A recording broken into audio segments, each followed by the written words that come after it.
Good morning. It's your girl Pammy, and welcome back to Loc'd Talk.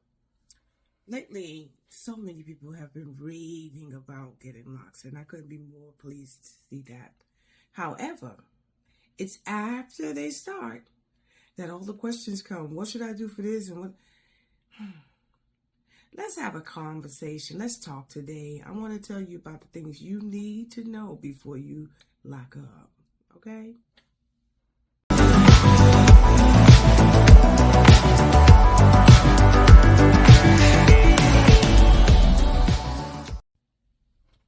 Okay, before I get into the conversation, I just want to remind you, please like, share, subscribe for more education on natural hair and locks. Natural hair and locks, right? Also, my website is right down there. And just a reminder, these Loc'd Talks live videos that I am doing are based on the blog that I do have on that website. So go over there and check it out. So moving into the conversation, as I said before, so many people are raving about getting locks. And let me tell you, my community, the lock community, is growing and I love it. However, the admiration where people say, oh man, I love your locks. Like, I got compliments on these braids. You know, I love my chunky braids. I love the chunky ones. But people rave about it and they see your locks and they be like, oh, I want those. But then they go sit down in the chair, and this is from my personal experience with clients that I've started their locks. They'll sit in it, some, let me make very clear. Some will sit in the chair with unrealistic expectations that their hair is supposed to look like this when they get up from the first appointment. That only happens if you do instant locks. However, that's not my aesthetics, and you'll understand as I navigate through this conversation with you. Now, there are some locticians out there that is their aesthetics. Not two locticians, no two locticians are the same, so remember that too. All right, I've been talking long enough. Let's get into the conversation.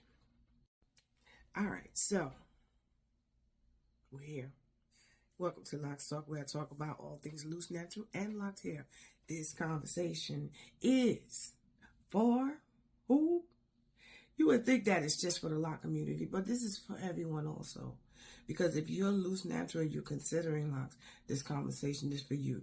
If you started locks without a consultation or without receiving education before locking your hair, this conversation is for you. So this is for all hair. All hair conversation, right? So when I do a consultation with clients, which is a requirement for every new client, whether you have locks or don't have locks, one of the primary questions that's asked in my questionnaire is, why did you want to lock your hair? Like, why locks? And I get two primary answers. Now, I get a lot of answers, but these are the two most popular answers. All right, popular. No, I'm just playing. Number one, I want something that's, no maintenance, and, so I don't have to do my hair. I just want to roll out of bed and go. Okay, all right, I get it, because I can do that with my hair if I want to, but I can also style it and make it look a little cute. Love my hair? Love my hair. Okay, thank you. And the second answer is, look at them. They look good. I want that. Also, very plausible and acceptable answer. However, again, the mentality of not knowing what a person goes through, the journey of which they go through to get from starter locks to mature elder locks, because my locks are 10 years old now. I can call my locks elder locks. And I'm proud of that. So I'm sorry my voice is still not completely back, but bear with me. So with those two most popular answers, first and foremost, it's not no maintenance, it's low maintenance. You have to still do some maintenance to your hair. unless you're trying to go freeform and not do nothing. Even with freeform, there's some maintenance. You do have to wash your hair. Just because you're freeform don't mean you don't do nothing to it. You still have to wash your hair, or you're going to be walking around stinking. Don't nobody want that. Don't nobody want that. So, let's move into more conversation in regards to those answers. Let's open up the box, okay? So as I said before, you have to really be certain of things before you start a Loc'd journey, because a Loc'd journey is a commitment to yourself, not to anybody but yourself. Be yourself. No, like I said, I can't sing. I'm playing with y'all. Okay. So why is it called a journey? Why do I refer to it as a Loc'd journey? I'm going to read some stuff that I have in my blog to make it easier. So let's look. Let's first look at the reason why I refer to as a Loc'd journey. Focusing first and foremost on the word journey and its meaning. Journey is something suggesting travel or passage from one place to another, and a journey from youth to maturity, a journey through time. 2, an act or instance of traveling from one's place to another, a trip, 3-day journey, going on a long journey, which is what this is. How does Loc'd relate to a journey? Let's explore it, shall we? Number 1, passage from one place to another. It isn't just your appearance that changes throughout the journey, the place in you, in your life, okay? So it's you, too. It's not just your hair that is transitioning. You'll see your life unfold and change. I always tell people you're going to learn so much about yourself throughout your Loc'd journey. So that's what I mean by journey from one place to another. You'll be at a different place in your life from when you started your Loc'd journey to where you end up, okay? I'm a very different person now than I was when I started my Loc'd journey. So that's what I'm referring to. Whether it be your confidence, mentality, or spirituality, for example, you will transition to a different place in your Loc'd journey progress as your Loc'd journey progresses through different stages of experience, and you will experience throughout your journey. Number 2, journey from youth to maturity. Right? The baby starter Loc'ds, right? This is definitely in relation to your Loc'd journey. Again, this is not only in relation to the appearance, but also in the character of your locks, right? Think of the life of a person. When we are born, we are tiny, fragile, and delicate little babies, right? And must be handled with the gentlest of care. As a child grows from infancy to toddler to adulthood, they learn many things along the way, as you will about your locks, right? Your locks are going to do all kinds of things. Just as you will with your locks throughout your journey, your locks will behave very much like children do, sometimes being messy and mischievous, and sometimes even rebel to test their limits. Like that one lock that just won't stay down. If you're already locked and you have little baby buds and starter locks, you know exactly what I'm talking about. That one little mischievous one that just want to be, they don't want to lay down. It's just up there. Like, sit down, you know. So this is why I refer to it as a journey, because it is a journey, both mentally, spiritually, and in appearance, okay? So let's get on. Come and ride, I'm sorry. So what are the lessons you will learn in your Loc'd journey? Your Loc'd journey will teach you how to have patience and trust, for there is a process. Like a new parent, no matter how many books you read or feedbacks you get from others, while you receive plenty of education and knowledge, as you will from this video too, the experience of your Loc'd journey will always be what you make it to be for yourself. Your fate is what you make it, right? It will be a challenge. It will be challenging at times, but the joy of knowing the destination you're traveling to makes it all worthwhile. If I knew this is where I would be, some of the challenging parts of my journey would have definitely been better, but I learned through a lot of trial and error. And I decided to make this video and to educate others so that they can be better prepared for some of the struggles that I went through. I don't want you to go through that. I don't want you to go through that, okay? Because, damn. All right. Where was I? Lost my space.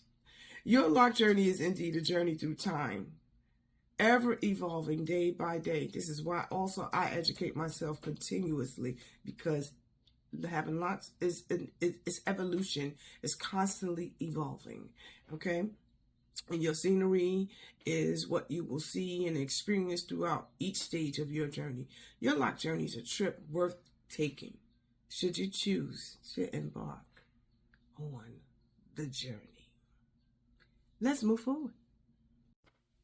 So before I get into coconut water. I don't drink regular water. I drink coconut water. So yeah, it's some good stuff. Be right back. Okay, that's better. See, even my voice is coming out better since I had a little bit of water. Drink plenty of water because it will definitely be beneficial in your Loc'd journey. Okay. And coconut water is more beneficial because you get more, what's that word? I keep always losing words. Electrolytes in coconut water, okay? So, let me go back. Okay, I'm going back and forth on my blog for this one because I don't want to miss a beat with you on this, okay? Because this is very informative. What you should know. Now, looking at the two most popular, we're going to rewind a little bit. Go back to the two most popular reasons I gave you a few minutes ago, right? Looking at the two most popular reasons I'm given when I'm asked, why do you choose Loc'd? The most popular reason is low maintenance. Now, the misconception that occurs here is many believe other than their appointments to see their loctician perhaps once per month on average, okay? They don't have to do anything else with their locks until then. So to them, the appointment alone equates to low maintenance. However, this couldn't be further from the truth. There's work that must be done and a commitment to yourself on your part that is low maintenance, that requires your participation to commit, and let's take a look down that road, okay? Now, number one, let's look at that, right? Depending on how often you see your loctician, you should not exceed 4 weeks between washing your locks. So if it's more than a month between your appointments, so a lot of my clients, once they're fully locked, they go from seeing me once a month to every other month, right? So you should not exceed 4 weeks between washing your locks without worrying about buildup. So even with the products that my clients use, which is a build-up free product, if you don't wash it out, it can still build up on your hair. Don't be fooled by, oh, it's build-up free, as in I don't have to wash my hair. You still need to wash your darn hair. Okay, wash your hair. I can't say that enough. Wash your hair. At least the maximum every 4 weeks, okay? Maximum. Ideally, every 2 weeks, but you can go 4 weeks. Okay, depends on your lifestyle. And be responsible for washing your hair between your visits with your loctician. Reminder, a retwist is not a requirement every time you wash your hair. So a lot of times the excuse that they don't wash their hair is because they think they got to get a retwist. You do not need to retwist your hair every time you wash your hair. Okay? Get used to the fluffy roots, letting your hair be what it's going to be. That's part of the experience of having locks, okay? And number two, a daily moisture routine to maintain moisture to your locks. We talked about it before. Refresher spray. This is a liquefied moisturizer. It has whey protein in it. It's made from rose water. I'm spraying it on here because I love this one. It's my favorite, one of my favorites. The classic rose scented, and it does actually smell like roses, not artificial roses, but roses. It smells delicious. All right, the routine is intended to help you maintain moisture to your locks and scalp during the time away from your loctician and between your retwists. So internal hydration is also important. This is why I brought out my coconut water. Internal hydration is very important, so be sure to drink plenty of water for that purpose. And finally, there's the purpose of covering your locks when you sleep at night. Please put a bonnet on, satin scarf, something that's going to keep length transfer from happening, also to help keep moisture in your hair. So that is the elements of low maintenance. Wash your hair, moisturize your hair, cover your hair to keep dirt and lint and stuff from transferring to your hair when you're sleeping at night. Okay? That's low maintenance. Not, I ain't doing nothing to my hair. You got to do a little something. Yeah, 'cause especially people who get locks that are obsessed with the symmetry of having the perfect grid parts and all of that stuff. You can't say no maintenance and achieve that. That's just saying no. No, boo. You got to do some work. You ain't got to do the same work your loctician does, but you got to do some work, okay? All right. Okay, so before I move on into the next segment of what you need to know, this is also a very important piece of information. Now, the very last video that I posted, which is the one right before this one, General Hair 101, Understanding Your Hair Type. It is important to know the full structure of what your hair type is, from your texture, density, curl pattern, porosity, and tensile strength, right? In order to move forward in your lock journey. These are very helpful elements to know whether you are a do-it-yourselfer or if you have a loctician. With this knowledge, I, as a loctician, know how I need to move forward in your journey. Not only knowing your hair type, but also knowing what your scalp issues are. Some people suffer from seborrheic dermatitis, psoriasis, and other scalp issues. Some of my clients suffer from skin issues like eczema, which also affects their scalp. These are things that, pieces of knowledge that is necessary in order to maintain a successful lock journey, where you don't, because certain things do become more enhanced when you are embarking on a lock journey. So it's very important to have knowledge of what your hair type is. And again, it's more than just a number and a letter. 4C is not enough information. I need to know the texture of your hair, how thick it is, because knowing the texture of your hair, I know how thick your locks will become, right? I need to know the density so we can choose the right grid pattern for your hair, because if you have low density hair and I do perfect squares, you're just going to look like Pinhead from Hellraiser. I don't think that's what you want to look like, right? You want to have it look as full as possible, where you don't look like you're all scalpy and like you're losing your hair. You have to be considerate of those things, okay? Your curl pattern, same thing. My curl pattern, I have 3B, 3C, like very loose coils. So my hair kept coming undone until I finally figured it out. And here we are 10 years later.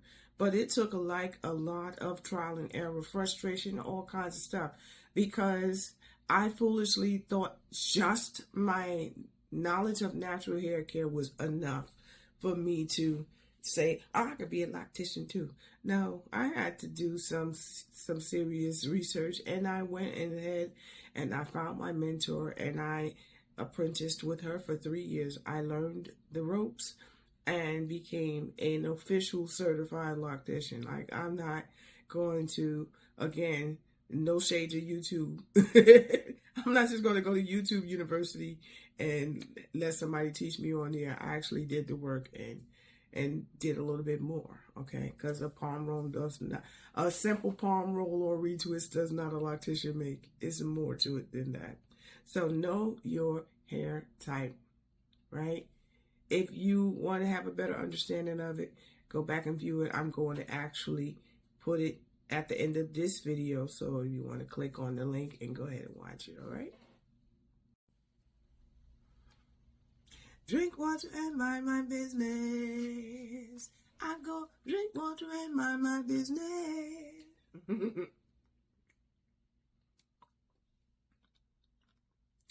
I can't say it enough. A moisture routine is more than just spraying my hair. Woo! It's about what you put it into. Now, coconut water is an acquired taste. Everybody don't like coconut water. I drink coconut water because I don't like water. I'll drink it if I have to drink it, because I have to drink it. But I have a hard time drinking enough water because... But my oldest son, you know, he takes good care of his mama, and he works hard to find alternate ways to make sure that I'm well hydrated. And he said, "Ma, you should drink more coconut water because, you know, it has the electrolytes in it and things like that." So I started drinking coconut water, and I found that I like it a lot more than just drinking plain water. I still drink plain water, but coconut water is stuff.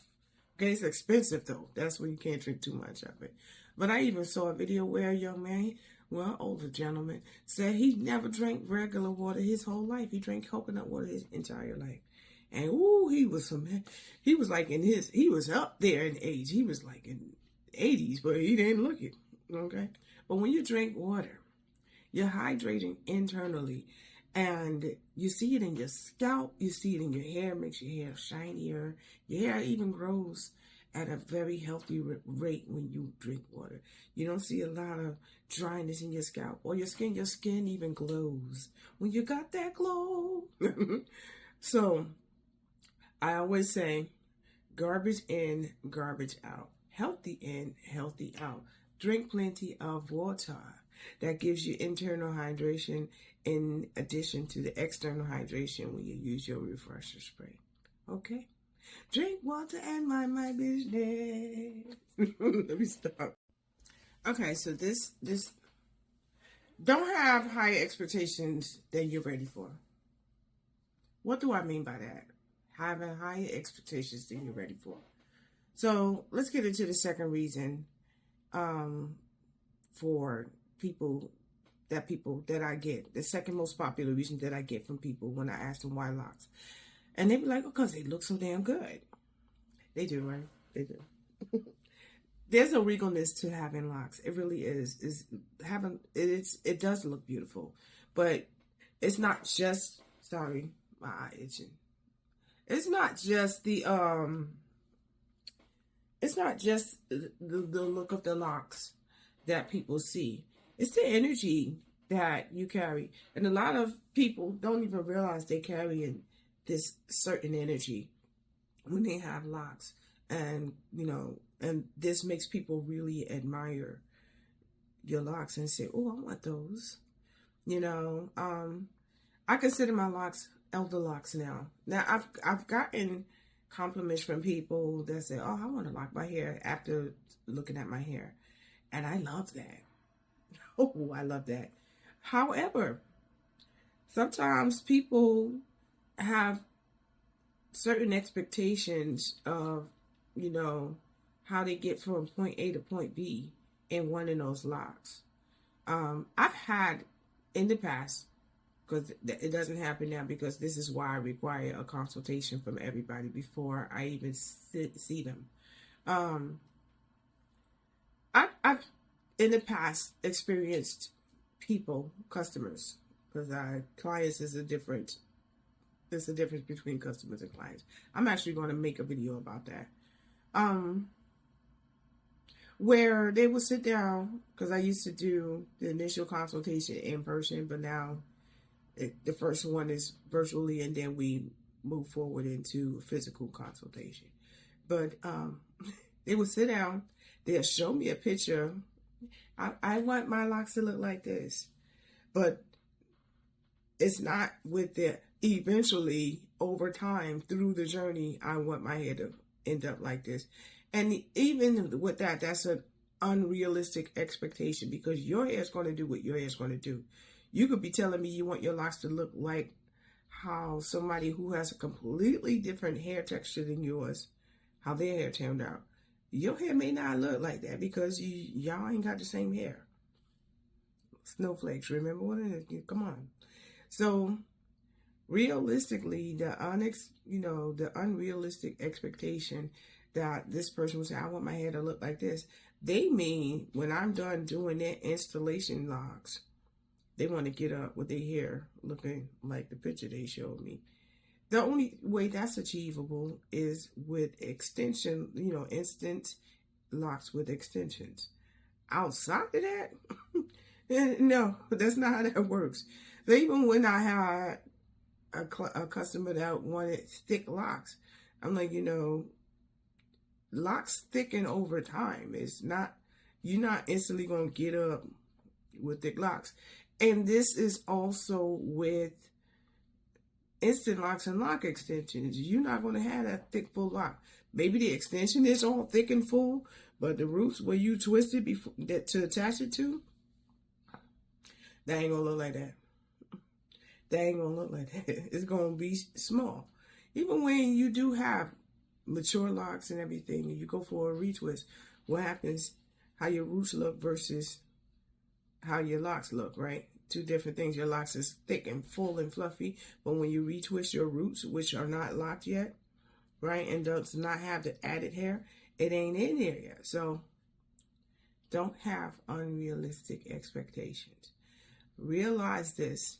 You can admire the look and want the locks because you looked at somebody's hair and said, oh, I want that. However, be ever ready for there is a journey that is ahead of you. And if you want to skip ahead of the journey, that's okay too. But don't have the unrealistic expectations that your locks are going to become what you admire overnight. Baby, that ain't going to happen. That's not how it happens. Okay? You have to realize and be considerate of the fact that you have to go through stages, phases, ups and downs, ins and outs. Okay? It's a roller coaster. It's a wild ride. It is. This is why I made this video, to prepare you for the roller coaster. All right? Moving further in, before I begin to take you through your lock journey, I want you to understand something. You hear me talk about the difference in deciphering one who wants the look from one who wants the journey. The look is where most people who want instant locks, instant length with extensions and everything, and the perfect grid parts and always neat and stuff, they are in it for the aesthetics more than anything. There's no journey in instantaneous locks. There is no journey in instantaneous locks. Sometimes people like to play in your face and try to fool you into thinking, and you know the difference, especially if you've gone through a journey yourself, who's faking the funk. Just don't do that. Like, if you have instant locks or you have faux locks that you had installed and attached to your hair, that is okay. It's okay. I don't discriminate against either. I have clients who started their lock journey with another loctician and they had the extensions in their hair. But as they progressed and they started hearing journey stories, they were like, I don't feel that. Of course you're not going to feel it. You skipped over all of that. But you can't. And they'll be like, could you take my extensions out? I don't care if it's short. And I had quite a few people ask me to remove their extensions.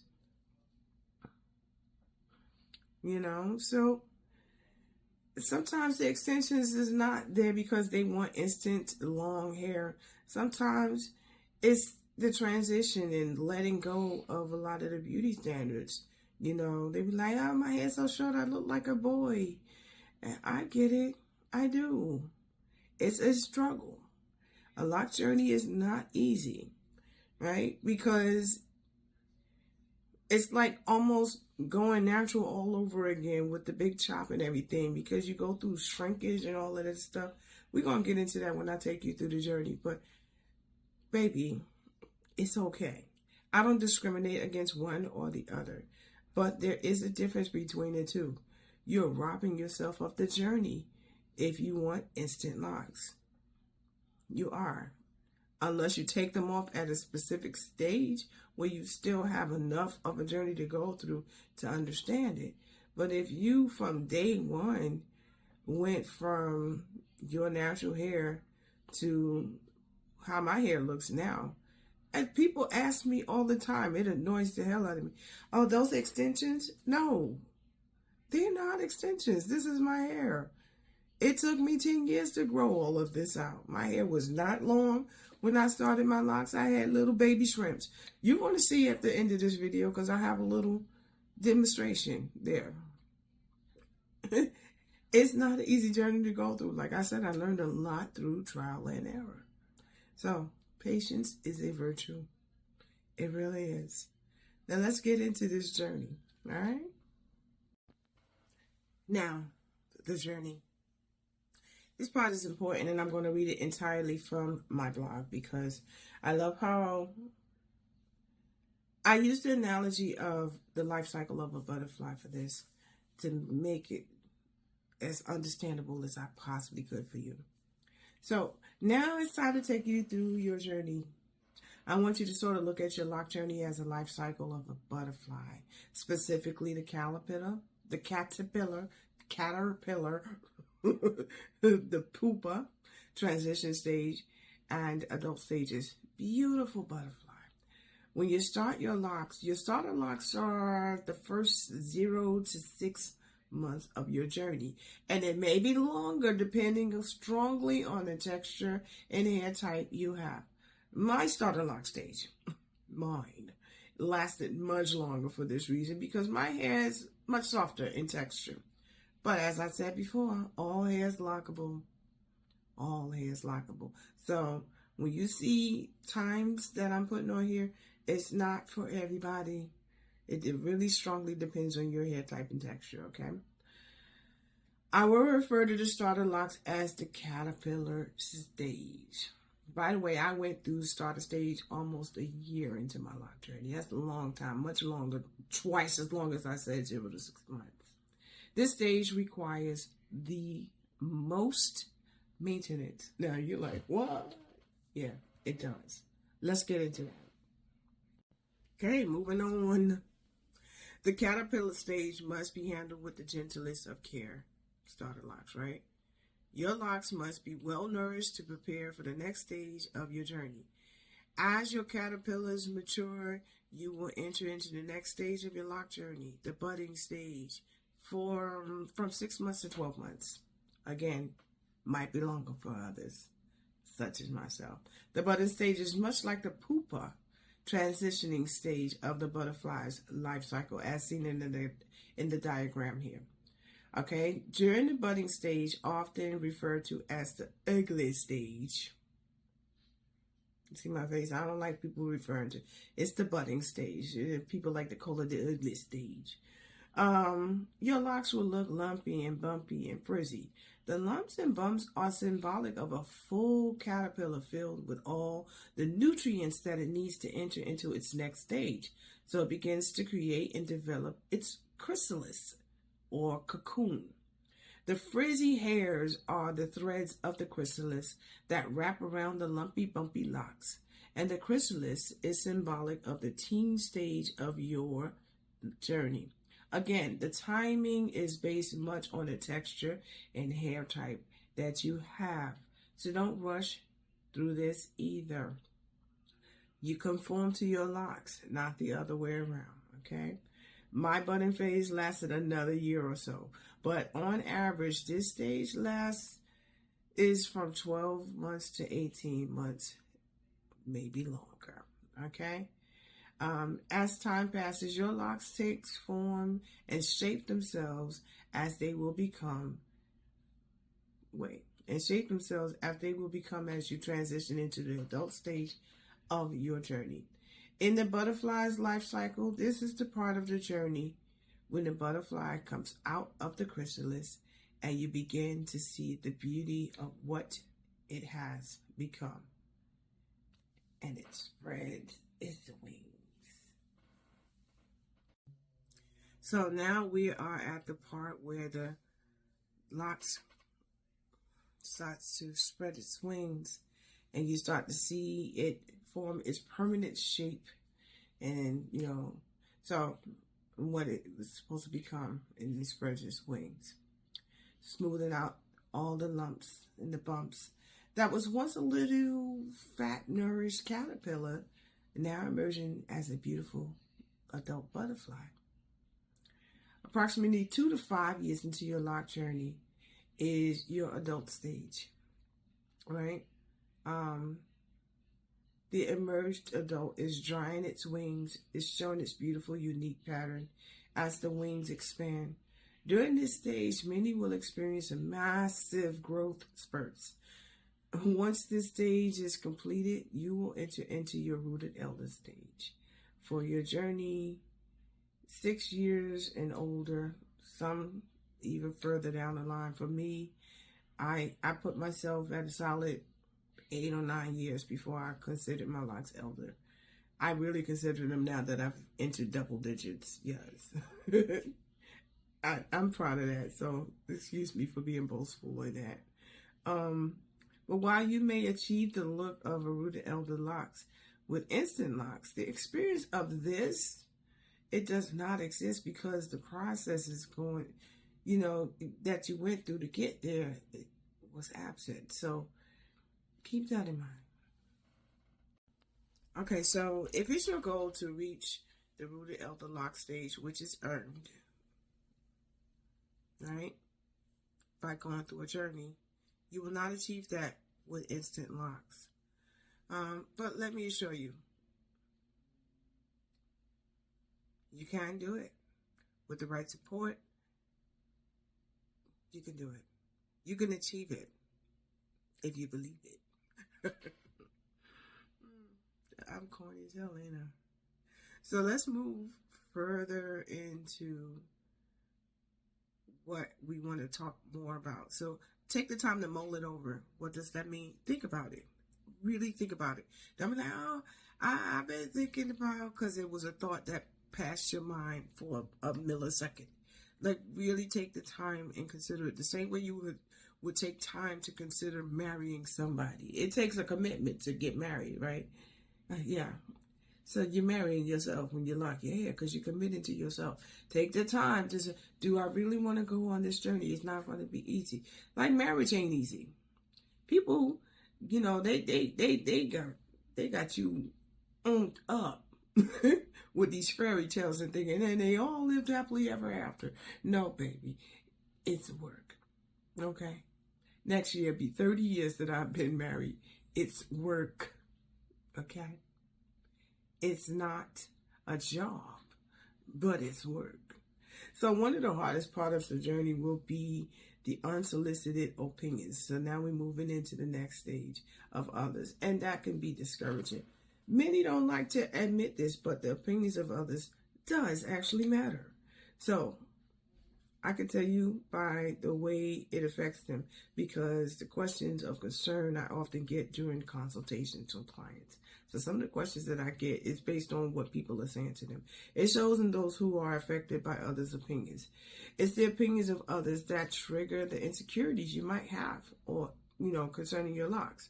You absolutely must be mentally prepared for this process, because if you ask anyone with locks, they will tell you there are going to be a lot of unsolicited opinions, especially people that don't know what the hell they're talking about. And this is why the decision is yours and yours alone to make and must stick to. Have an excellent support system is having a really great support system is very important and crucial in this stage. This is why one of my services is not just to do your hair and maintain your hair, but is to be a strong support system for you. I've had crisis calls and texts with clients like, oh my God, my hair looks like a rat's nest. I don't know what to do. I think I want to just cut it all off or comb it all out. And you have to have a good support system that's going to help talk you off that ledge.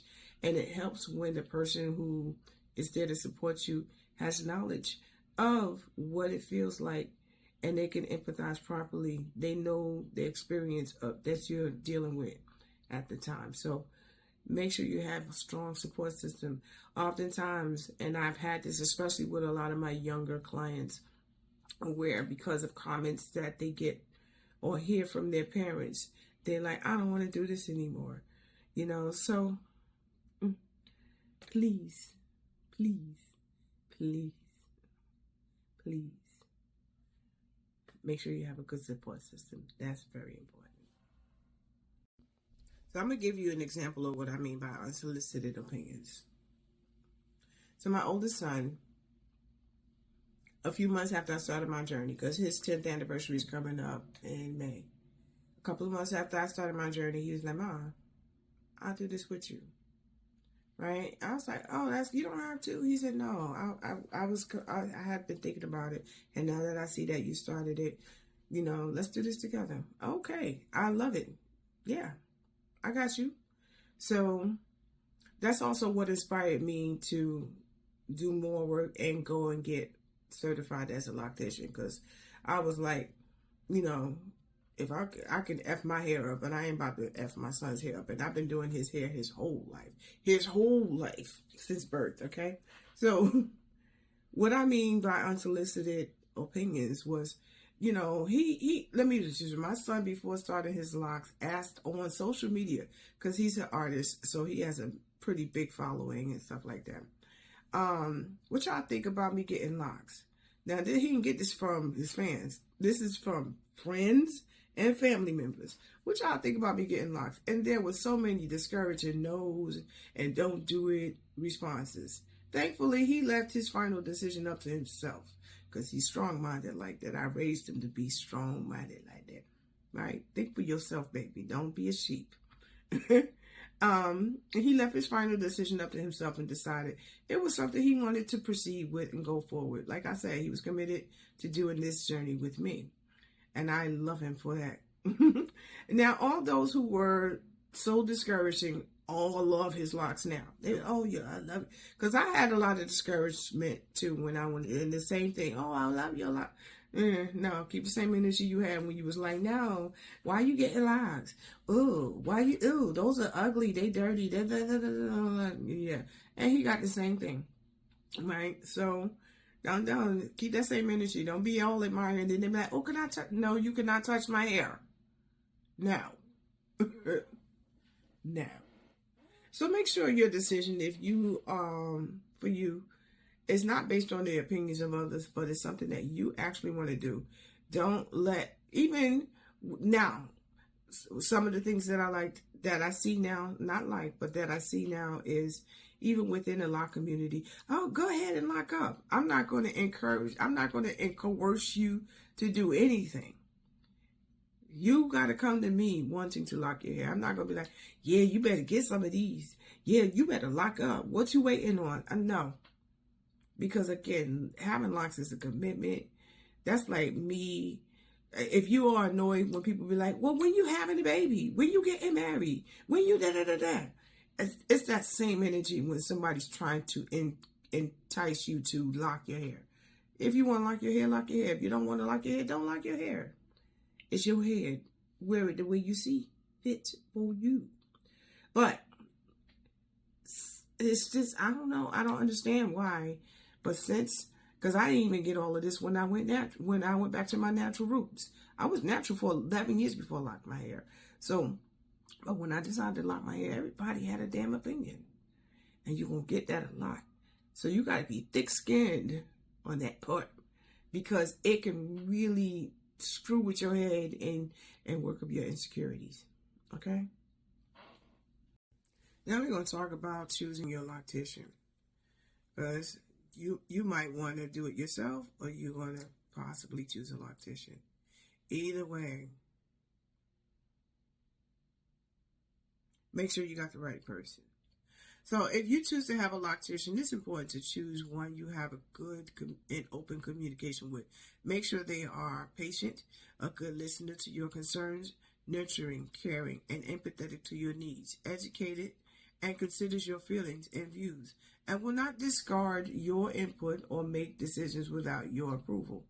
When choosing a loctician, consider you are entering into a long-term relationship, which requires commitment to each other, communication, trust, and care. Mutual trust and care. Okay? Just because we know more about locks doesn't mean we know what's best for you. Nobody knows you better than you. Therefore, you should not be required to full submission. You should not be required to have full submission to your loctician as to the decisions that are made for you. Your input is important, and therefore, you should always be a part of every decision made for your locks. Okay? I for one, want you to know that your feelings and your thoughts and your opinions are heard. We should be working together in the decision making for your hair. After all, it's your head, so participate. Participate. I am not one of the people that, oh, you're the expert. You can just, no. I'm giving you information. Now let's decide together what we're going to do with this information. Don't leave that on to them to do everything. Education is a part of the process when it comes to me and my clients. Okay? I started doing hair again and being committed to doing hair again before the pandemic hit. I had, I think, 8 to 10 clients before the pandemic came, and the panic came when they couldn't come because I had to abide by the laws and the rules. You know, a loctician is not an essential job, so no, you cannot come and sit in my chair and get your hair done. Sorry, I can't put myself at risk, my family at risk, and nope, stay your ass home. But we all got ragged together. I said, okay, as a protest, I'm not going to retwist my hair either. And then I was like, but these people, they still have to work and they have to be on Zoom calls, and I don't want them looking raggedy and rugged. So what can I do? What can I do? And then part of what I had to do as a mother, I had to learn how to use Google Classrooms and Zoom and all of that stuff to help my kids navigate through school. I said, ooh, I could do that with my clients. Now, it was a big risk because I could have taught them how to do their hair and they'd be like, I don't need to see her no more, But it was a risk that I was willing to take because the health of their hair was more important to me. And let me tell you, I didn't lose one client in doing this.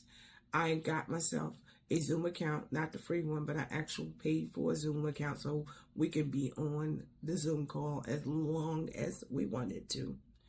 And I taught them the basics of how to do the front. That's when I created the frontal T-zone retwist to make the hair presentable for Zoom calls so you don't be looking crazy when you have to turn your camera. Your boss be like, all cameras are required to be on, and you can't sit there with your pajamas on and your bonnet eating your snacks while you're having a meeting. You have to turn your camera on. So I taught them how to take care of their hair better and not just the basic minimum maintenance that most clients prefer to do. And that grew into virtual consultations, because not all of my clients are clients that come to see me. Sometimes I just have clients that make appointments to do virtual consultations so I can walk them through doing their own hair, and yeah. So education is a major part of my services as a loctician, and sometimes you don't get that with every loctician. Like I said, no two locticians are alike. Some just want their damn money and they don't care. You just tell them what you want and they'll do it, even if they don't, no. There's some people that just do your hair because they want their money. Okay? I have an actual aesthetic as to how I work with my clients, preferences as to what we do. Most of my clients are very natural in their lock journeys, right? They're not about all of the fancy styles and stuff like that. And when they do put them in, it's only for the duration or for whatever they're doing it for. And within a couple of days, they take it down. So they're like, no, it hurt. I don't like it. And I don't do hair too tight. It's just like these braids. I'll have them in maybe 1 or 2 days. Because I like my hair to be free. Because I want to be free. Yeah. So, yeah. So we made it to the end. How you feeling? Are you ready? The beautiful locks you saw inspired you. You saw extraordinary quality that exhibits a creative impulse to do the same with your crown. I don't blame you. I don't. This is the effects locks have on others that want locks too. But now I want you to take from this everything else you need to consider, such as what it takes to get to this stage of extraordinary quality in order to be encouraged to move forward. These preparations are intended to give you support, confidence, and hope to entrust yourself to get to a place of extraordinary quality and appreciation, and appreciating it even more, knowing what you will experience getting there. If you're considering locks and you're seeking more support, I'm available for one-to-one consultations. My website is right there below us, okay? And it's done virtually. So simply click on the My Booking Service page on the website and book a consultation, whether you want to do it yourself or with a certified loctician. I'm here to assist you either way. I can provide you with the proper questions to ask your loctician or potential loctician that, that can meet your specific needs that you're looking to have done for your locks. So I will put that booking link down in the descriptions below if you want to book a consultation. Maybe not to come to me, but just so I can walk you through everything you need to do in order to pick the right loctician for you. Because like I said, no two locticians are the same. You got scammers out there. You got people calling themselves locticians that has no experience with hair whatsoever. They just know how to slap some gel on your root and do a palm roll, and they call themselves a loctician. And it's so much deeper than that. So you have to be very careful. So I can provide you with a list of questions to ask and things like that. And, I hope this talk has helped you to understand more about the lock journey and what it entails even more. I hope that it encourages you to want to embark on your own journey. Thank you for joining me today. And I hope you enjoy the little slideshow that I put on the next slide of some of my lock family that I really had an awesome time, within my 10 years of my lock journey and growing together with them. So I'll see you next time. Next week's video, we're going to talk about going natural. So if you have chemically treated hair, texturizer, creamy crack relaxers, and so on and so forth, and you want to go back to your natural roots, there's a whole lot. There's a whole lot involved with that too. And I'll tell you some of my story as well. It's an interesting story. So I'll see you next time on Loc'd Talk. Thank you for joining me. Bye.